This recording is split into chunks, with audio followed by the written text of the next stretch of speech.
University మంచి భవిష్యత్తు కోసం తెలుగు విద్యార్థులు ఇష్టపడే యూనివర్సిటీ. కాల్ 9059052378 9059052379.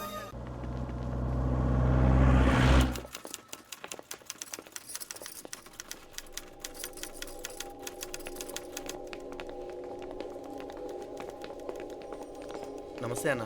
నమస్కారం. తీసుకోండి. Thank you. నమస్కారం సార్. నమస్తే సాబ్. నమస్తే. మంచిగున్నారా? జర మన పేపర్లు ఇస్తే ఎత్తుకోపోతా. మేడం గారు ఆ ఫైల్ చూస్తున్నారు, ఇంకొంచెం టైం పడుతుంది. ఇంకా పడుతుంది టైం? ఎక్కడా ఆమె?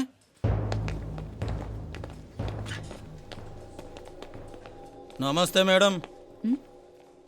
జర మా పేపర్ల మీద సైన్ చేస్తే. Madam, Gopal real estate Gopal real estates ఆ బేగంపేట ప్లాన్ కోసం. ఓ అదా, మీకు ఆ 7th ఫ్లోర్ పర్మిషన్ ఇవ్వడం కుదరదండి. అంతేకాదు 5, 6 ఫ్లోర్లు కూడా మీరు బాల్కనీలు చాలా ఎక్స్టెండ్ చేసి కట్టారు. సిమెంట్ కూడా చాలా నాసిరకం వాడారని మా ఇంజనీర్ల రిపోర్ట్. సో ఆ 7th ఫ్లోర్ విషయం పక్కన పెట్టి ముందు 5th, 6th ఫ్లోర్లు పడగొట్టి బాగా కట్టించండి. ఎవరితో మాట్లాడుతావు తెలుసా? తలకాయ తెగిపోద్ది. ఏంద్రా దూకుడు? మేడం గారితో అట్టానా మాట్లాడేది? అట్టానా అట్టానా అట్టానా అట్టానా అట్టానా అట్టానా అట్టానా? వీళ్ళింతే మేడం, నరకడం తప్ప మాట్లాడడం చేతగానోళ్ళు. క్షమించండి, అనవసరంగా గోడుతో పోయేదానికి గొడ్డల దాకా తెచ్చుకోవడం ఎందుకు మేడం? చిన్న సంతకం మీకెంత కావాలో చెప్పుండ్రి, సెటిల్మెంట్ చేసుకుందాం. కమిషనర్ గారు, ఇక్కడెవరో రియల్ ఎస్టేట్ గోపాలంట సంతకం కోసం బెదిరిస్తున్నాడు. వచ్చాడా? ఎందుకు మేడం అనవసరంగా గోడుతో పోయేదానికి గొడ్డల్లాగా తెచ్చుకోవడం?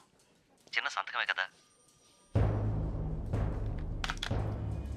ఓకే రియల్ ఎస్టేట్ గోపాల్ గారు, ఆల్టాస్ ఆపోజిట్లో నిరాని కేఫ్లో సెటిల్మెంట్ చేసుకుందాం.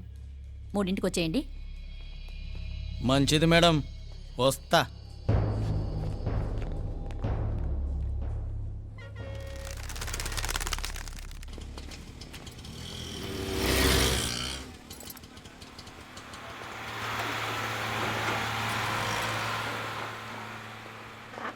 నమస్తే మేడం. నమస్తే.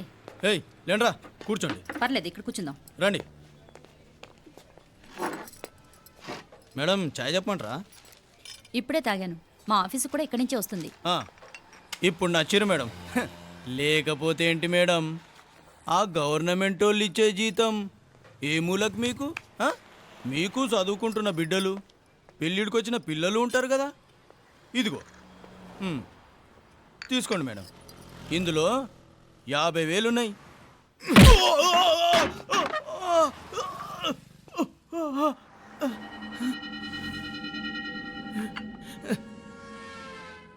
అన్నట్టు వీడు మా అబ్బాయి నువ్వన్నట్టుగా చదువుకుంటున్నాడు. జనరల్గా ఇలాంటి విషయాలన్నీ వీడే చూసుకుంటాడు. మీరు చూసుకోండి.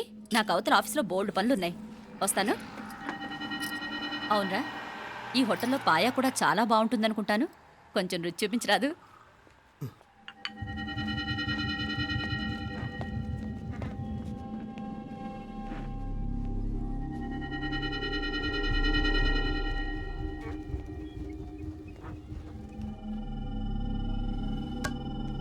అక్బర్ భాయ్, జరా రానా. ఈ రోజుకి సర్వీస్ క్లోజ్ చేసి జీ, దాంట్లో 50,000 ఉన్నాయి. డ్యామేజ్ ఖర్చులు కొంచెం లేలో బాయ్.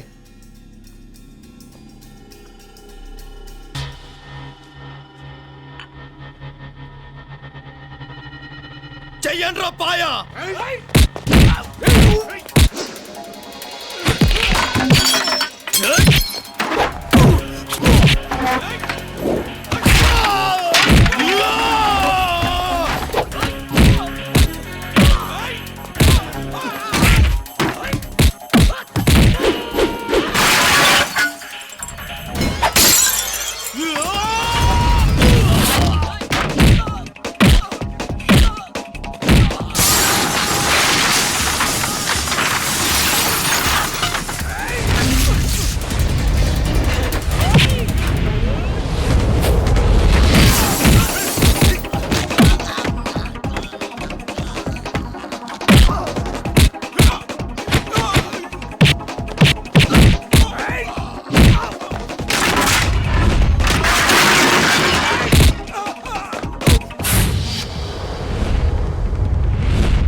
ఏరా ఎలా ఉంది పాయా? మంచిగా ఉంది. ఒరేయ్, ఈ దెబ్బతో మా ఆఫీస్లో మా పరపతి బాగా పెరిగిపోయిందిరా. ప్యూన్ దగ్గర నుంచి కమిషనర్ దాకా ప్రతి ఒక్కడు నమస్కారాల మీద నమస్కారాలే. ఆ ఆఫీస్లో పనుండి బట్టి గాని నీ లైవ్ యాక్షన్ మిస్ అయ్యేవాళ్ళం కాదురా. ఈసారి ఎవరినైనా 4 పీకినప్పుడు మాకు కబురు పెట్టరా, చూడాలి. ఛే! ఎక్కడైనా కొడుకు గొడవ పెట్టుకొస్తే పేరెంట్స్ మందులేస్తారు, మీరేమో మందులేస్తున్నారు. అసలు మీరు పేరెంట్స్ అయినా? నువ్వు అసలు మా కూతురువేనా? ఈ రోజుల్లో వీళ్ళలాంటి వాడు ఇంటికి ఒకటి ఉంటే గానీ పనులు జరగవు. జరగవు. అంటే వీణ్ణకు రౌడీలా తయారు చేస్తారా? ఇది ఇంతటితో ఆగదు కదా. ఆ దెబ్బలు తిన్నాడు గమ్మునుంటాడా? రేపు ఇంకొంతమంది రౌడీలు వేసుకొస్తాడు. వేసుకొస్తే వీడు 4 నేసుకుని వెళ్తాడు. చాలకపోతే మేము తలో కర్ర పట్టుకుని జాయిన్ అవుతాం. దేవుడా, వీళ్ళ నువ్వే కాపాడాలి. ఏయ్, నీలాగా ప్రతిదీ మేము దేవుడి మీద భారం వేసేయం. మాకు చేతనైంది మేము చేస్తాం. నానా, ఈ బీసీ నాటి దాంతో ఉంటే మనం కూడా పురాణ కాలంకి వెళ్ళిపోతాం. అర్జెంటుగా దీనికి ఒక శాలిటీ చూసి బయటికి పంపించండి. ఈ ఫాస్ట్ జనరేషన్లో మనం ముందుకు పోదాం. ఒరేయ్, చిన్నాడువైన ఈ తండ్రి బాధ్యతను మా బాగా గుర్చేసావురా. ఎలాగో దీనికి ఫైనల్ ఎగ్జామినేషన్స్ కూడా అయిపోయినాయి కదా, ఓ మంచి సంబంధం చూసి చేసేస్తే సరి. అవునవును. అరే సిగ్గుపడుతుంది. ఛ! అరే మీనాక్షి పెళ్లి కూతురాయనే, మా మీనాక్షి పెళ్లి కూతురాయనే. పి పి పి డుమ్ డుమ్ డుమ్ పి పి పి డుమ్ డుమ్ డుమ్. పి పి పి డుమ్ డుమ్ డుమ్. పి. ఆగండి. ఏంటి అంతలా వచ్చావు? కాంపతీస్ ట్విస్ట్ ఏమేవో కదా. ఆ చేసేదేదో తొందరగా చేసేయండి, వీడి గొడవ తప్పుతుంది. అది గ్రీన్ సిగ్నల్ ఇచ్చేసింది. వెంటనే ఏదైనా మ్యారేజ్ బ్యూరోని కాంటాక్ట్ చేస్తే బెటర్ కదా. ఇలాంటి బ్యూరోల్ని ఇంటర్నెట్ని నమ్ముకోవడం అంత మంచిది కాదు. ఏదైనా మనాళ్ళలోనే దగ్గర సంబంధం చూస్తే మంచిది. ఇలాంటి మంచి చెడ్డలు చూడటానికి మా అక్కయ్య ఉంటే ఎంత బాగుండేది. ఏ పోయిందా? ఏంట్రా మాటలు? లేకపోతే ఏంటి నాన్న, ఈ మధ్య మీ అక్క ఉత్తరం ముక్కన రాసావా? కనీసం ఆవిడ ఎలా ఉందో కనుక్కున్నావా? లేదురా, ఆ మధ్యన వాళ్ళ ఊర్లో కరువు వచ్చిందన్నట్టుగా గుర్తు. ఆ ముక్క కనీసం తనైనా రాసింది కాదు. అవును కమలా, అక్కయ్య దగ్గర నుంచి ఆకృతం ఎప్పుడు వచ్చింది? దానిలో కొత్త అడ్రస్ ఉందేమో చూడు.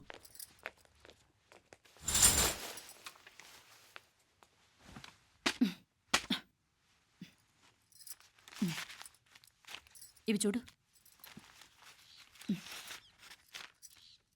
ఇదే ఆఖరిదనుకుంటా. మా ఇది ఓపెన్ కూడా చేసినట్లేదు. ఏంటి ఓపెన్ చేయలేదా? ఇటీ ఈ చేతిరాత మా అక్కయ్యలాగానే ఉందే. లానే ఉంటాం కాదు, మీ అక్క దగ్గర నుంచే. మరీ ఫాస్ట్ జనరేషన్ అయిపోయి సంవత్సరం క్రితం వచ్చిన లెటర్ను ఓపెన్ చేసి తీరుకు కూడా లేకుండా పోయింది. చిరంజీవి ఆనందరావుకి మీ అక్క ఆశీర్వదించరా అనేది, పిల్లలు మీరు క్షేమంగా ఉన్నారని భావిస్తున్నాను. మీ బావ పోయిన దగ్గర నుంచి ఆరోగ్యం అంతంత మాత్రంగానే ఉంది. దానికి తోడు మనిషిని పాము కాటేసినట్టు మన ఊరిని కరువు కాటేసింది. వర్షాలు లేక పొలాలన్నీ బీడివారిపోయాయి. వానలు పడాలని మొక్కని దేవుడు లేడు. గొడ్లు కూడా సరైన తిండి లేక ఎముకలు గూళ్ళైపోయాయి. అందరూ ఊరు వదిలి వలసిపోతున్నారు. నేను కూడా పక్క ఊరికి వెళ్ళిపోదాం అనుకుంటున్నాను. ఖర్చులు కొంచెం ఇబ్బందిగా ఉంది. ఏమనుకోకుండా 2000 ఉంటే సర్దామని ఈ ఉత్తరం రాస్తున్నాను. అమ్మా నాన్నలకు గుర్తుగా మిగిలిపోయిన ఆ పొలం అమ్మటానికి మనసు రాక నిన్ను అడుగుతున్నాను. వెంటనే ఏ విషయం తెలియజేస్తామని ఎదురు చూస్తూ మీ అక్క పార్వతి. ఏంటి నాన్న ఇది? రక్తం పంచుకు పుట్టిన అక్క సంగతి కూడా పట్టించుకోలేనంత ఫాస్ట్ జనరేషన్ అయిపోయింది. మీనాక్షి అన్నట్టు ఆ బీసీ నాటికి వెళ్ళిపోవటమే బెటర్. హలో, రేపు నువ్వు కూడా అంతే నాయనా. ఇప్పుడేమో పీపీపీ అని తోకలా తిరుగుతున్నావే, రేపు ఆ డుండుండుం కాస్త అయిపోతే నేను కూడా కనపడను. ఎప్పుడు నీ పెళ్ళం, నీ పిల్లలు, నీ ఆస్తులు, నీ గొడవలు. ఆపుతావా నానా? దీని ముక్కుకు తాడేయాలంటే మీ అక్కంటే మంచి సంబంధాలు చూస్తాను కదా. ఎక్కడున్నా తను నేను తీసుకొస్తాను. తన్ని తీసుకొస్తావా? తన్ని తీసుకొస్తాను.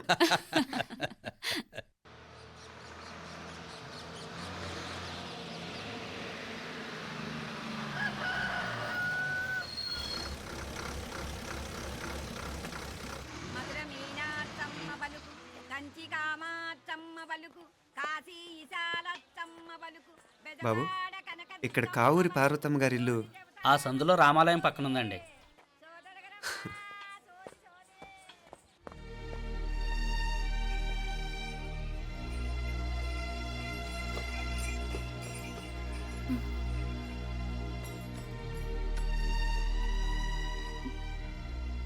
తమ్ముడు. నేను ఈ తమ్ముడిని కాదత్త, నీ తమ్ముడు కొడుకుని. అదేలేరా, నిన్ను చూస్తే మా తమ్ముడు తలొప్పుకొచ్చాడు. ఇక మీదట ఇలా గుర్తొచ్చినప్పుడే తలుచుకోవటం కాదు. ఇక నువ్వు నీ తమ్ముడి దగ్గరే ఉంది కానీ బయలుదేరు. ఏరా, గుర్తొచ్చినప్పుడు మాత్రమే తలుచుకునేది నేనా, మీ నాన్నరా? బాధే అత్త, నీ తమ్ముడు కూడా చాలా బాధపడుతున్నాడు. ఆ గవర్నమెంట్ ఉద్యోగం సంగతి నీకు తెలీదు. బండి చాకరీ అనుకో. ఇక నీ తమ్ముడు లాంటి సిన్సియర్ ఆఫీసర్ అనుకో. ఇల్లంతా పనులు, దానికి మీ మరదలు కూడా తోడైంది. ఇద్దరు బిజీ బిజీ, చదువులతో మేం బిజీ, మా ఇల్లంతా బిజీ బిజీ. ఇక మా ఊరు సంగతి అయితే మొత్తం గజిబిజీ. ఎవరెంత బిజీ అయినా తోబుట్టుల మధ్యన బిజీ అనే మాట రాకూడదని నేను వచ్చాను. నా మంచి అత్తే కదూ, మనసులో ఏం పెట్టుకోకుండా బయలుదేరు.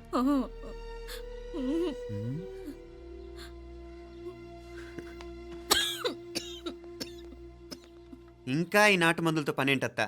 నీ తమ్ముడు నిన్ను పెద్ద ఆసుపత్రిలో చూపించాలని చూస్తుంటేను. ముందు నువ్వు బయలుదేరు. నేనేమైపోతే మీకేంట్లేరా? మీరా బిజీ బిజీ ఊళ్ళోనే హాయిగా ఉండండి. ఇదేంటి నేను మాట్లాడేస్తున్నాను? నువ్వు మాట్లాడకపోతే ఎలా అత్తా? ఆడపిల్లకి అమ్మ మీద ఆశ, మగపిల్లాడికి అత్త మీద ఆశ. నేనేం నీకోసం ఆడపిల్లని కనలేదుగా. కనేసున్నా పోయేది. దాన్ని నేనే పెళ్ళాడేసి నీకు తోడుగా ఇక్కడే ఉండిపోయేవాడిని.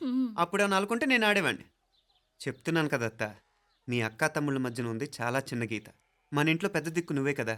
నీ తమ్ముడేమో మీనాక్షికి దగ్గర సంబంధం చూస్తే బాగుంటుంది అంటున్నాడు. ఆ మంచి చెడ్డ చూడాలంటే మాకు నువ్వు తప్ప ఇంకెవరున్నారు చెప్పు? మీనాక్షికి సంబంధాలు చూస్తున్నారా? ఇంకా చూడలేదత్తా. నీ తమ్ముడు నీకే అపనప్ప చెప్పాలనుకుంటున్నాడు. అట్టయితే ఆ బూరుగు పిల్లల సంబంధం మాట్లాడేస్తే సరి. ఏ బూరు పల్లెలు? అదేరా, కుర్రాడు కూడా బాగా చదువుకున్నాళ్లే, ఇంద్రవల్లిలో ఉంటారు. అయితే మనం హైదరాబాదు. ఆ నా తమ్ముడి కూతురు పెళ్లి నేను కాక మరెవర్రా చేసేది? నేను బండి కట్టించుకుంటారా? కొంచెం ఆగరా, ఏదైనా తిని వెళదు. తర్వాత తింటానత్తా. నువ్వు ముందు రెడీ రెడీ అవు.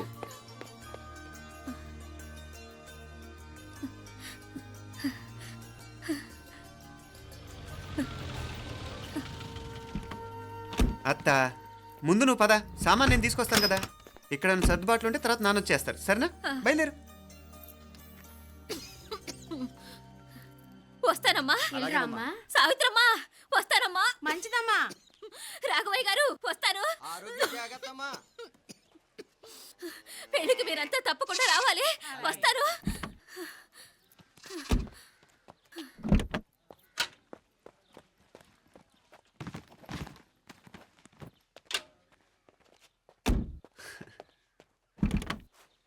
జరుగత్తా, జరుగు. అత్త, అత్త,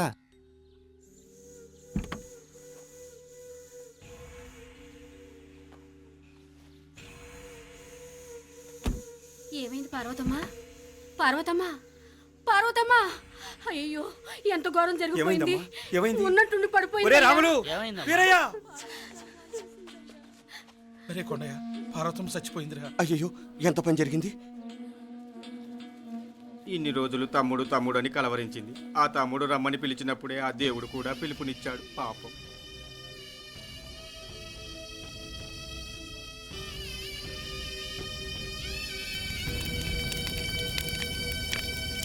మా నాన్నగారి సంతానంలో నేను తప్ప ఇంకెవ్వరూ మిగల్లేదు. అయిన వాళ్ళందరూ వెళ్ళిపోవటంతో మీరందరూ ఉన్నా కూడా నాకంటూ ఎవ్వరూ లేరనిపిస్తోంది. మీ అక్కయ్య కళ్ళల్లో కూడా ఇదే చూశాను నాన్న. కాకపోతే తను పోయాక నువ్వు ఎవరు లేరని ఫీల్ అవుతున్నావు. మనందరం ఉండి కూడా తన ఒంటరితను అనుభవించింది. పోయేటప్పుడు కన్నీళ్లు కార్చడానికి నానే వాళ్ళు ఎవరు లేకపోవటం చాలా దురదృష్టం నాన్న. పగాడికి కూడా ఈ పరిస్థితి రాకూడదు. తెలుసో తెలియకో నాన్న చాలా తప్పు చేశాడనిపించింది. ఎంత మెకానికల్ లైఫ్లో పడిపోయినా తోబొట్టులు నిర్లక్ష్యం చేసుకొని పోగొట్టుకోవడం మహాపాపం. కళ్ళు తెరుచుకొని చూస్తున్నట్టుగానే పోయిన అత్తయ్య చివరి చూపు ఈ విషయాన్ని శాశ్వతంగా నాకు గుర్తుండిపోయేలా చేసింది.